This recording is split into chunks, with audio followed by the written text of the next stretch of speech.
Hello everybody, Raven Knight here, and today is a very special video. We're back with another episode of How to Build, which is the series where I basically show you how do I construct my characters. I have a lot of characters that I've designed with their own backstories, their own tales, their own legends, and I like to tell you guys in these videos what I do to make them. What do I use for armor sets, paint patterns, ornaments, stuff like that. And today I thought, you know what, we're going to do something a little bit special. I had a little bit of free time, so I said, if there's one character in all of For Honor that has been very much responsible for helping my YouTube channel get off the ground, it was Apollyon. I owe a lot to this amazing war lady, okay? So I want to use this video to show you guys how to make Apollyon. Now, some of you might say, Raven, we already know how to make Apollyon. It's easy. You just use this certain armor set and you're good to go. And you may be right. But I'd like to help those people out there who would love to make their own Apollyon and may not know how, and this can be your guide for how to do it. If you already have your Apollyon made, great. You don't need to watch this video. Thank you for coming, and I thank you for giving me your time. But if you want to know how I make Apollyon, just hear me talk about Apollyon just a little bit. Stick around. We're going to have a little bit of fun, and I will show you how to make Apollyon. Let's do it. First of all, for the armor set, pretty obvious, you're going to want your Apollyon helm, Apollyon chest, and Apollyon arms. You could technically get away with doing the Apollyon alternative set if you really wanted to, but it's not going to look the same. You might want to do that if you want maybe a younger version of Apollyon, like maybe back in her early days when she's still going from Warden to Warmonger. I though would just go with your basic Apollyon look. So that's the obvious one. But the harder part is doing the sword. How do you do Apollyon sword? Because the Warmonger weapon sets that you have access to do not have Apollyon's weapon set from the story. That's a Warden weapon set. So what do? Well, you're going to have to go with the next best thing. And for me, I used the Anapi blade. I hope I pronounced that right. The Anapi blade, because it is the closest you're going to get to a straight blade. A lot of Warmonger's blades either look made like they're made of stainless steel like this one, or they're too wavy like this one. You want one that's going to be straight enough to look a little bit like her sword. For the hilt, I use the Urliofi hilt. This one right here. The Urlofi hilt. Again, I'm not sure if I'm pronouncing these right. And then for the guard, you want the Entendre guard. So I'll go over that again. Anape blade, Urlofi hilt, and Andrande guard. This is probably the closest look that I could get to Apollyon sword, and it also looks like almost a very realistic looking sword that you could see Apollyon using. It matches her color design, it matches her whole flair, it's very basic, and that's the thing that I like about Apollyon's look. It's simple, but it's very intimidating. The only complex part about her design would be in her face, which is the face visor that looks kind of like a skull, which is really cool, but the rest is pretty basic. And I've got to appreciate that. So I wanted a sword that was basic but still intimidating. And I think this sword is probably the best you're going to get for Apollyon. So that's what I would use to make Apollyon's sword. Okay? Awesome. For traits, default 1 and skin color, it's really not going to matter. You're really not going to see it that well. But I use this one, the last one, because if you look at the neck area just underneath Apollyon's helmet, you can see enough of her skin. And if you want to be accurate to what Apollyon was in the story, you're going to want this one. So this is what you want for Apollyon skin tone. For ornaments, you need to get Spikes of Legacy. Spikes of Legacy is a necessity because this is the only ornament that Apollyon wears. It is gotten from the Warmonger Hero offer. So if you didn't take that offer, you might not be able to get this. I do apologize.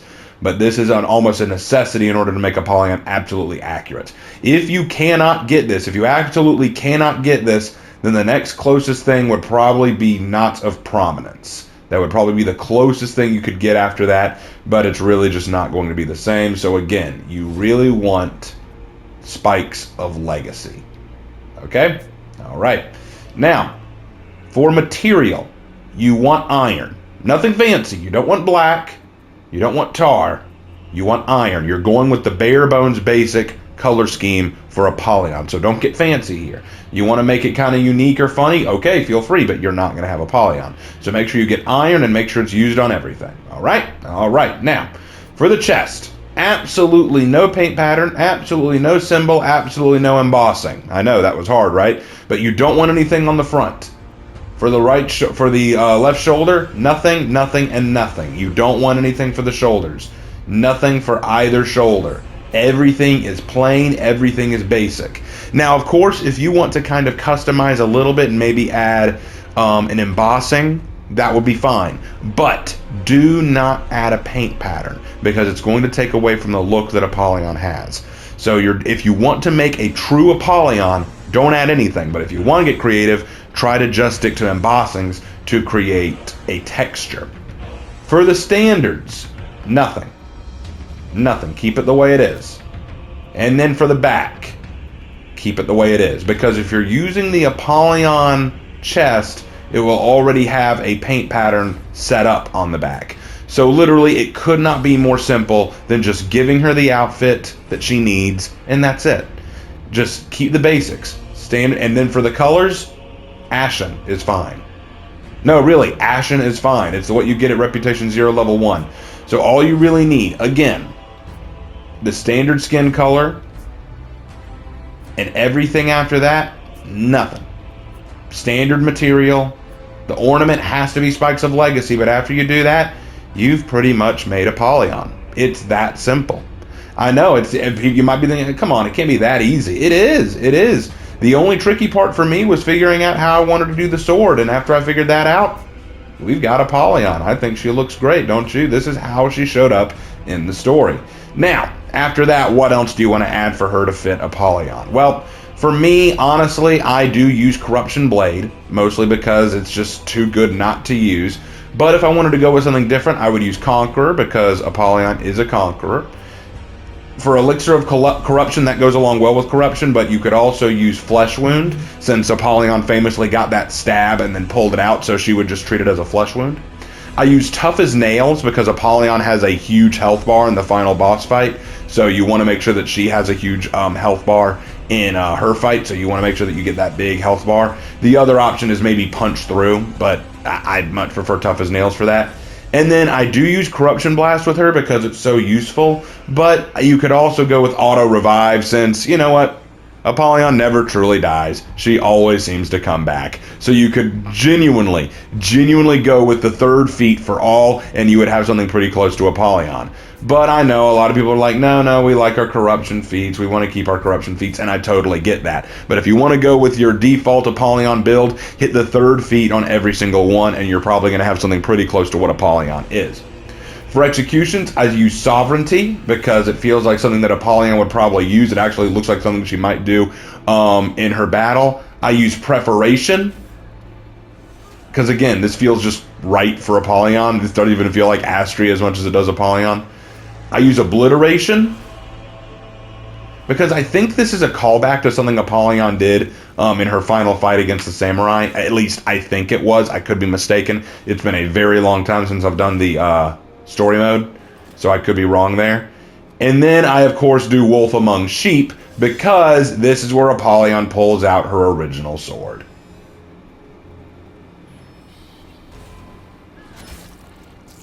And because it's where she pulls out her original sword, I did have to give her that one.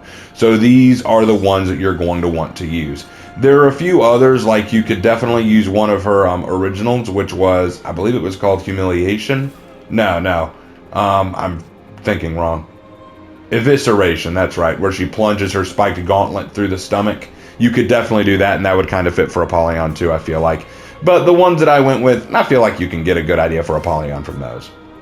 For emotes, I use Much Disappointment because I feel like she'd be very disappointed in what Horkos and Chimera are doing right now. I think she'd want it to be a much bigger war of a much epic scale. She'd want Horkos to kind of wake up and realize that if they keep doing what they're doing, they're going to eventually end the war, because either Chimera is going to win and bring peace, or Horkos is going to win and bring a tyrannical government. So either way, war's going to end. So she's going to like, come on, guys, get with the program. And then the other is Think About It, because I like to think that when she kills either Astria or Griffin, whoever comes first, she's going to look at them and go, think about what I did, think about what I did. But if you want to use something different, I could definitely see you using Fierce Aplomb, because it's kind of that overzealous kind of come at me kind of emote. So I could see Apollyon using that. And then for combat, I use the Thespian Salute and Wolf's Might, all of which are, again, that kind of over-dramatic come-get-me kind of attitude, which I feel like very much fits her. You could also use Cleansing the Blade, because I do remember Apollyon sometimes cleaning off her blade after using it, so you could do that too. Of course, mocking bow is also pretty good, because Apollyon is kind of a showman, kind of like this sort of sarcastic, "Ooh, you're coming to get me, are you?" Kind of like when the Orochi came up and said, "Face justice." She goes, "I'll pass." Like, just, you could do kind of that sarcastic bitch kind of move. Finally, the Dawn Empire have arrived. Yield! Face justice! I'll pass.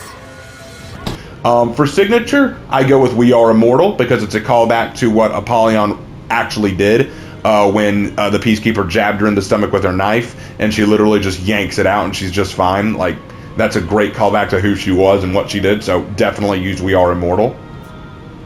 And then for her effect, nothing, nothing, nothing, and nothing. So no effects needed on Apollyon if you really want to get the Apollyon thing right. And that, ladies and gentlemen, is how you build Apollyon. Apollyon, honestly, is one of my favorite characters, not just in For Honor, but in gaming. I know a lot of people say, "Oh, come on, she's overrated. She's not that great of a villain. She's just your typical stereotype villain who believes that the natural state of mankind is blank and therefore blank," that kind of thing. My response to that is this. While there are plenty of villains who can claim to be similar in attitude, there are very few that can claim to have won even in death. What I love about Apollyon's whole aspect, her whole story, is that she saw herself as a savior by trying to return Heathmore to its natural roots, by trying to bring back the rule of war to Heathmore. She saw the world for what it was. She had witnessed destruction and devastation on a massive scale, and when she saw this peace coming, she realized when devastation comes, when the enemies outside the gate come, when the forces of nature come to claim us, we won't be ready. We need to become wolves again. These people in power are sheep claiming to be wolves, and that is not the natural way it should be. The wolves should be leading. The sheep should be submissive. That is the way of the world. If we don't live this way, then we will be destroyed. So I'm going to return things to the way they are, even if that means I have to play the role of the villain. Because to her, it's not about good or evil. It's not about morality. It's about making sure that the people who need to survive do. That the weak know where they lay, know where they stand, and the strong know where they are and where they stand. And that no matter what happened, whether she lived or died, what she got in the end was what she wanted. I think that's something that's unique about her from a lot of other villains. You get other villains that are similar, like, "Oh, the natural state of blank is blank and therefore blank," but in the end they get defeated and their plans are ruined. Apollyon's plan was brought to fruition from her death. With her death, the war was kicked off, and we've seen the fruits of her labors ever since. I pick on Astri and Griffin all the time. I pick on the Horkos Chimera War, but at the end of the day, it's true that this war would not have happened had it not been for Apollyon laying the groundwork for it. This game and all that we do in it owes a lot to Apollyon, and I really do find her story so captivating. There's so much about this woman that I find so unique. In fact, somebody on my Discord drew a lovely picture of Apollymami giving me a birthday hug. I really like that. That was funny. Thank you for drawing that. But anyway, I hope you guys have enjoyed this video. So a lot of you have probably said, "Raven, this was a waste of time. We already know how to make Apollyon." Well, I appreciate you watching this far into the video anyway and just hearing me talk. For those of you who did not know how to make Apollyon and wanted to know, now you know how. It's very easy. It's very basic. So I hope I get to see more Apollyons running around in matches. Thank you guys so much for watching this video. As always, don't forget to support the channel, and I will see you in my next video. Take care.